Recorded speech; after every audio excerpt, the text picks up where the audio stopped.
তারপরে যখন আসার সময় এই যে মামা যখন এখানে ওই যে জুবিন এই বিশি মোরা ওষুধ দিতেছে এগুলো আমি দেখতেছি। তারপরে মামার কি আমি রেখে এসে সামনে যখন কিছু একটা দৃশ্য দেখতে পেলাম হঠাৎ করে, ওই জিনিসটা খুব একটা এই যে দেখার মতন দৃশ্য আছে। এই যে আমাদের চেঙ্গে নদী অনেক দিন ধরে এটা মানে আমাদের নাম বলা হয়েছে যে কি এই নদীর নাম হচ্ছে চেঙ্গি নদী। এই চেঙ্গি নদীতে যাওয়ার সময় এই যে ছেলে আর মেয়ে যেগুলা বাচ্চাগুলো এদিকে ঘোরাফেরা করতেছে, হ্যাঁ। তারপরে আমি যখন এদিকে যাচ্ছি তখন আমি দেখলাম হঠাৎ করে এখানে একটা জিনিস এখানে পড়ে আছে।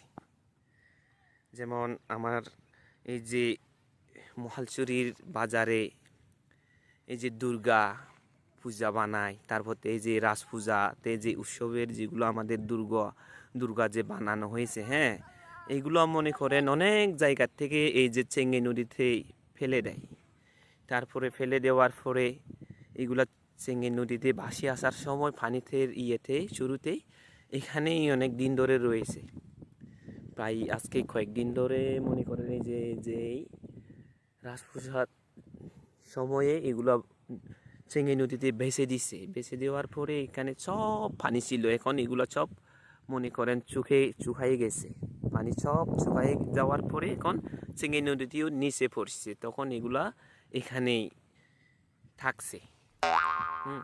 তারপরে এখানে এসে দেখলাম আসলে তো এটা তো মা দুর্গা হবে, এই জন্য আমি এর একটু সুন্দর করে ভিডিও করে পাঠানোর জন্য দেখানোর জন্য চাইতেছি, যাতে এগুলা দেখলে খুব ভালো লাগে একটা আসলে দেখলে। কিন্তু আমাদের এই যে দুর্গা মায়ের মাথাটা নাই, তারপরেও সমস্যা নাই, এটা একটা দেখার মতন দৃশ্যই, কারণ এখানে তো পানিতে বেছে দেওয়া হয়েছে তারপরে এখানেই অনেক দিন ধরে।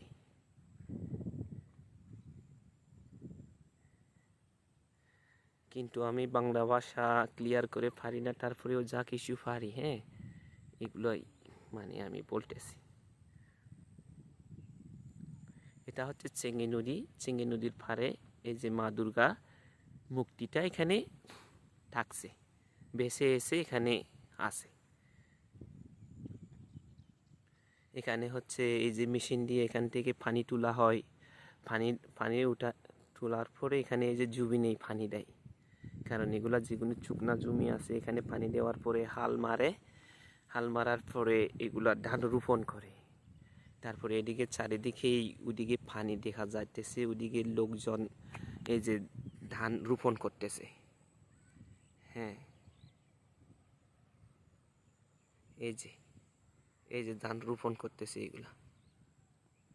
আর ওই যে কতগুলো মানুষ এই যে এই ঘাস যেগুলা ময়লা ওগুলা আবর্জনা ওগুলা গুছিয়ে নিতেছে।